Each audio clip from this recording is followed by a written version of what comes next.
वासुरी स्वराज जी आपको संबोधित करेंगी। मेरा विनम्र निवेदन है सांसद वासुरी स्वराज जी से आपको संबोधित करें।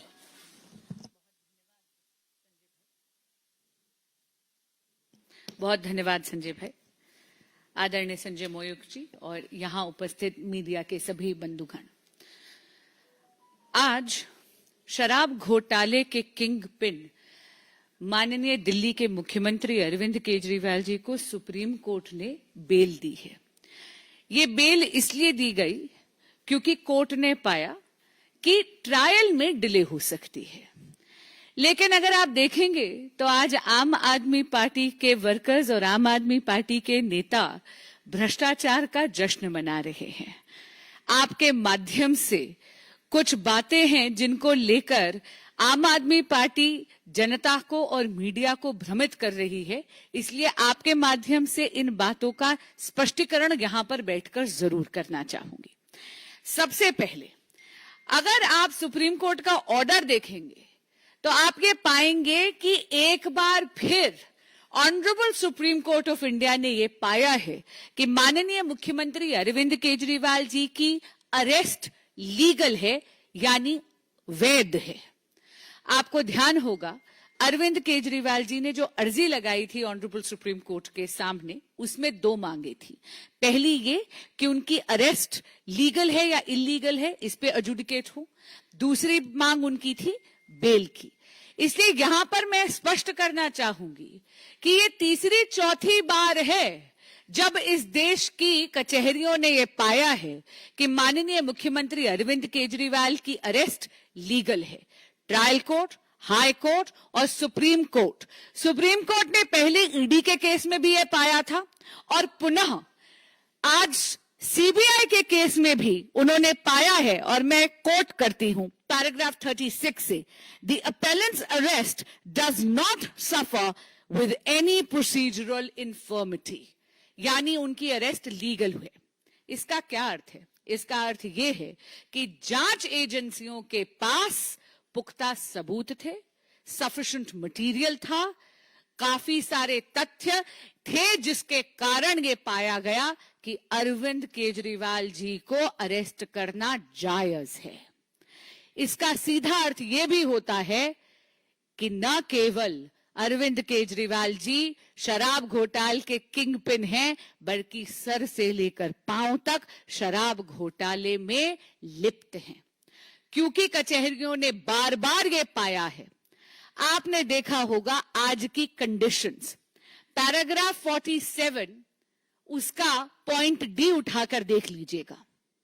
अरविंद केजरीवाल जी को रोका गया है किसी भी फाइल पर साइन करने से और सीएम ऑफिस जाने से। क्यों? ईडी का जब आप ऑर्डर सुप्रीम कोर्ट का देखते हैं तो वहां आपको याद होगा कि honourable supreme court of India ने एक संकेत दिया था। माननीय मुख्यमंत्री अरविंद केजरीवाल जी को कहा था कि नैतिकता के आधार पर उनको इस्तीफा दे देना चाहिए। जिस तरह वो मुख्यमंत्री की कुर्सी को जकड़ कर बैठे हैं, ये उद्दंडता और उनकी हठ से दिल्ली का अहित हो रहा है। लेकिन माननीय मुख्यमंत्री अरविंद केजरीवाल जी ने सुप्रीम कोर्ट के इस संकेत को समझा नहीं, क्योंकि सत्ता के मोह में वो इतने ज्यादा मदमस्त हैं।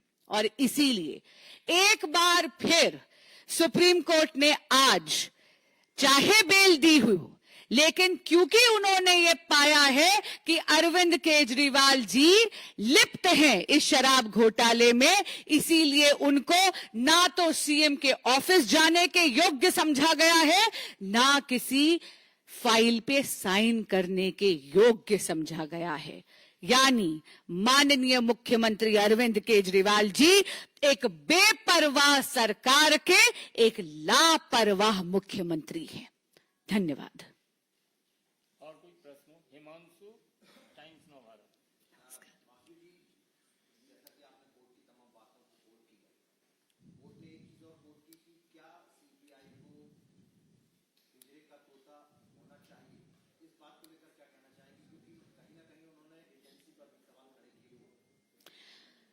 इस सवाल का जवाब आपको सीबीआई और एजेंसीज से पूछना चाहिए, इतना जरूर कहूंगी कि ये जो व्यू दूसरे जज का था उस पर मैं किसी प्रकार की टिप्पणी नहीं दे सकती। हां, इतना जरूर कहूंगी कि जो फाइनल ऑर्डर आया है उसमें ईडी का जो पहले ऑर्डर था उसको बेस बनाया गया, और इन दोनों, चाहे सीबीआई वाला आज ऑर्डर हो, चाहे पहले 10 मई का ऑर्डर जो ऑनरेबल सुप्रीम कोर्ट ने पारित करा है, दोनों ही ऑर्डर्स में बहुत कैटेगोरिक फाइंडिंग है कि माननीय मुख्यमंत्री अरविंद केजरीवाल जी की अरेस्ट लीगल है, इन्वेस्टिगेटिंग एजेंसीज के पास सफिशिएंट मटेरियल है, तभी ये अरेस्ट लीगल मानी गई है।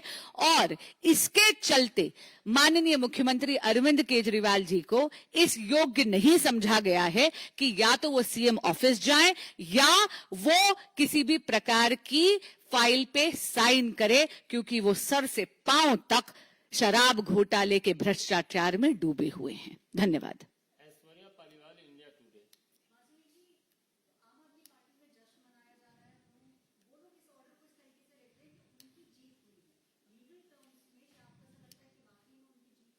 जी बिल्कुल नहीं। जब भी किसी भी ट्रायल में अगर डिले हो रही है, और खास करके क्योंकि शराब घोटाले में नंबर ऑफ विटनेसेस भी ज्यादा हैं और जांच एजेंसियों के पास इतने पुख्ता और काफी ज्यादा बड़ी तादाद में सबूत है, मैं एज अ वकील बात कर रही हूं यहां पर, ऐसे में बेल मिलना एक प्रोसीजरल चीज होती है। अगर आप देखें तो यहां पर किसी भी साधारण व्यक्ति को भी बेल मिलती, लेकिन इतना जरूर कहूंगी कि आम आदमी पार्टी की एक पुरानी आदत है प्रचार प्रसार और भ्रष्टाचार। आज वो अपने भ्रष्टाचार का जश्न जरूर मना रहे हैं। अंकित गुप्ता, एबीपी।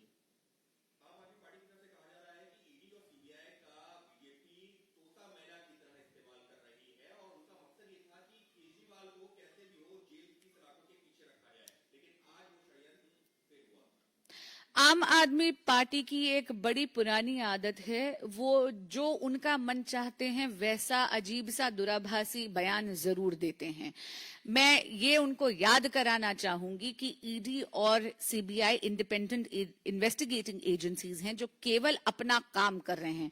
जब भी आम आदमी पार्टी ऐसा बयान देती है तो अपनी पुरानी आदत दोहराती है, एक तो चोरी और फिर सीना जोरी। एक चीज मैं उनसे जरूर पूछना चाहूंगी, क्या उनका इस देश की न्याय प्रणाली पर विश्वास नहीं है? अगर है तो उनको कभी भूलना नहीं चाहिए कि ट्रायल कोर्ट हो, हाई कोर्ट हो या फिर ऑनरेबल सुप्रीम कोर्ट हो, ये आज दूसरी बार honourable supreme court of India ने ये कहा है कि माननीय मुख्यमंत्री अरविंद केजरीवाल जी की अरेस्ट लीगल है, इन्वेस्टिगेटिंग एजेंसीज के पास सफिशिएंट मटेरियल होता है, तभी कोर्ट कचहरी ये ऑर्डर करती है कि आपकी अरेस्ट जायज है, वैध है। और इसका अर्थ ये है कि माननीय मुख्यमंत्री अरविंद केजरीवाल जी इस स्कैम में सर से पांव तक डूबे हुए हैं। अंबुज पांडे, पीटीआई। केजरीवाल जी को जमानत मिली है, तमाम विपक्ष के नेता जो हैं इस कोर्ट के इस फैसले को वेलकम भी कर रहे हैं, और इसी बहाने बीजेपी को टारगेट लगातार किया जा रहा है। वही आरोप की सीबीआई, ईडी और एजेंसीज का दुरुपयोग बीजेपी करती रही। तो इस चीज में जो है पूरे अपोजिशन की यूनिटी नजर आ रही है, उसको कैसे देखते हैं? चोर चोर मौसेरे भाई।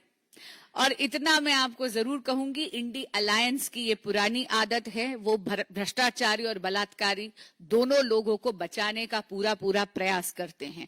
पर आपके माध्यम से एक बात जरूर स्पष्ट कर दूंगी, भ्रष्टाचार के विरुद्ध भाजपा की लड़ाई चुनावी मुद्दा नहीं है, हमारे लिए ये एक सैद्धांतिक मुद्दा है।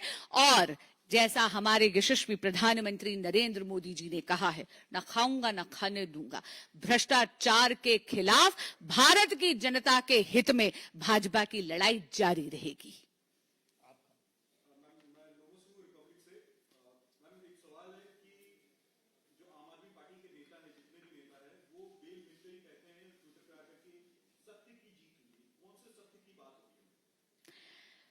देखिए, ऐसा है, आज शराब घोटाले के किंग पिन माननीय मुख्यमंत्री अरविंद केजरीवाल जी को बेल दी गई है as a matter of procedure, और वो भी इसलिए क्योंकि ट्रायल में डिले हो रहा था।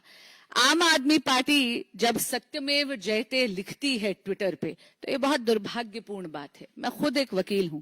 सत्यमेव जयते का मेरे लिए बहुत ज्यादा मायना है।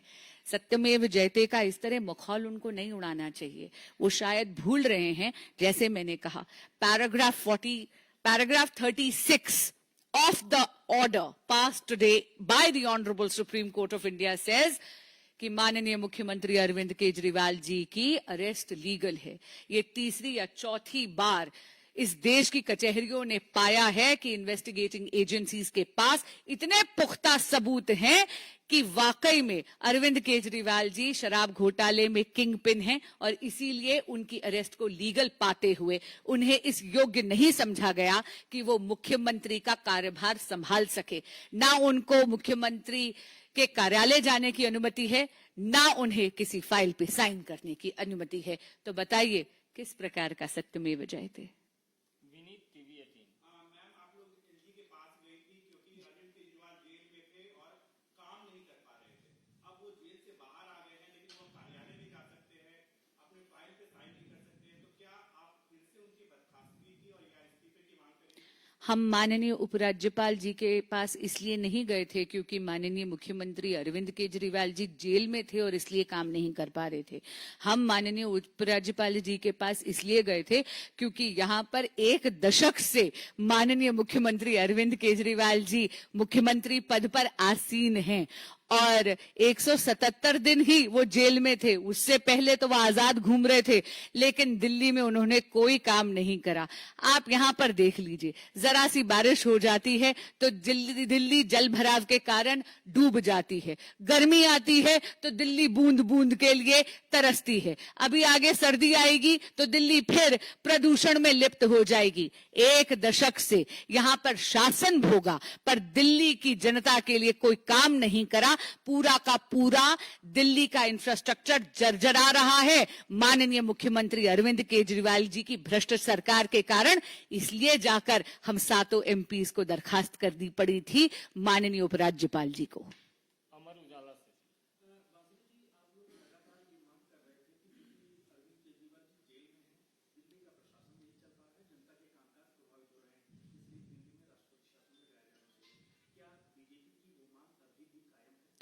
भाजपा ने कभी भी दिल्ली में राष्ट्रपति शासन लगाने की मांग नहीं करी है। आपके माध्यम से ये बात मैं स्पष्ट करना चाहती हूं।